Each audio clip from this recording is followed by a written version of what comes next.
you've recently taken on the Magical Properties imprint. Yeah. Tell me a little bit about that.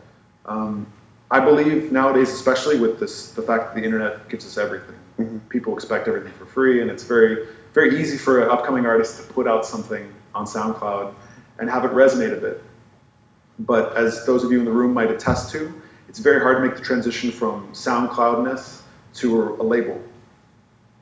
And I was hearing a lot of young musicians who I really, really enjoyed their music, but I also was hearing from them how difficult it was for them to get a label to pay attention to them.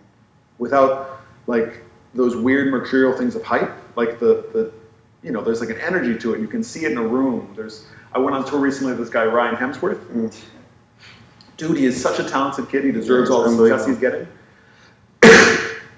But my God, it is amazing when you say his name to certain people. They're like, oh yeah, that guy, he's like really hot right now, right? And I was like, well, what are your favorite songs of his? And they're like, I don't know. Like, I just know his name. He's just buzzing like crazy. Yeah, like it's like ringing a bell or something. It's crazy. Totally fine. Yeah. Awesome, different roads, and he's on a label, or he's going to be soon, like putting on his first full length, all that stuff. But for those artists who aren't like as deigned by the powers that be or whatever, like Pitchfork hasn't done a feature on them yet or whatever, it's tough.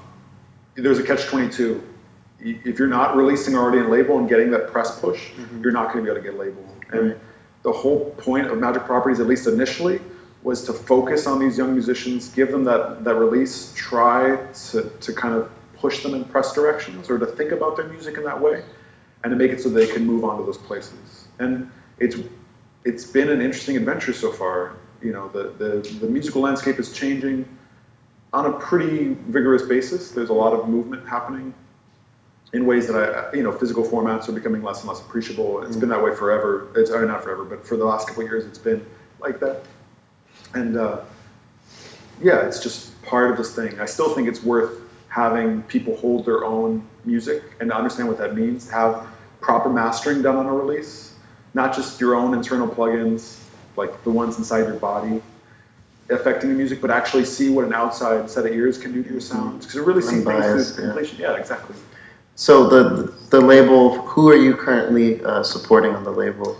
I did a release a month and a half ago by a gentleman, DJ Clap, who does an incredibly crazy version of footwork. Oh, wow. Like insane, like not your Chicago footwork, like something else, like 175 BPM, super way too fast. How do you dance to that? You don't. You just vibrate. Put your phone on vibrate and yeah, that's a good song too. And then there's another gentleman I'll be releasing forthcoming named Snorlax. Oh yeah. Yeah, and I have a kids record of his coming out. So kids record. A kids record. What does that mean? It's fantastic. Yeah, it's something that I've myself engaged in. The idea of a conceptual record that has like a point A to point B, and there's a whole journey in between.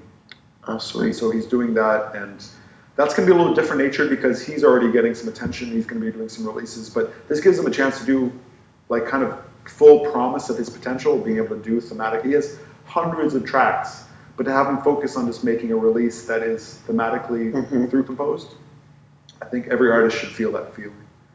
Yeah. Current projects for you? Are you working on an album at the moment? Yeah, I have a full length called Drown Out that's going to come out on the Anticon label. It hasn't been like announced, but it's going to come out in September, and it's a finished record. I'm very proud of it being a finished record. I do have several finished records that have already come out, and so what differs this from that is everything. I mean, it's different sounding and different emotions are conjured. It harkens back to some of my previous releases, and doesn't have as many vocal guests. It doesn't seem to go that direction as much, but it does have a few key pieces in that regard, and some voices featured, and some very different kind of composition. And I feel like if you don't have something valid to say, you shouldn't be saying it. There's already too much dead music awash in the sea of sound that we're all living in. This will be my 14th release, full length or something. And I'm very aware of the fact that I feel very lucky in that regard, and also very I don't need to burden people's time with another release unless there's something to say. So I feel like this does do that.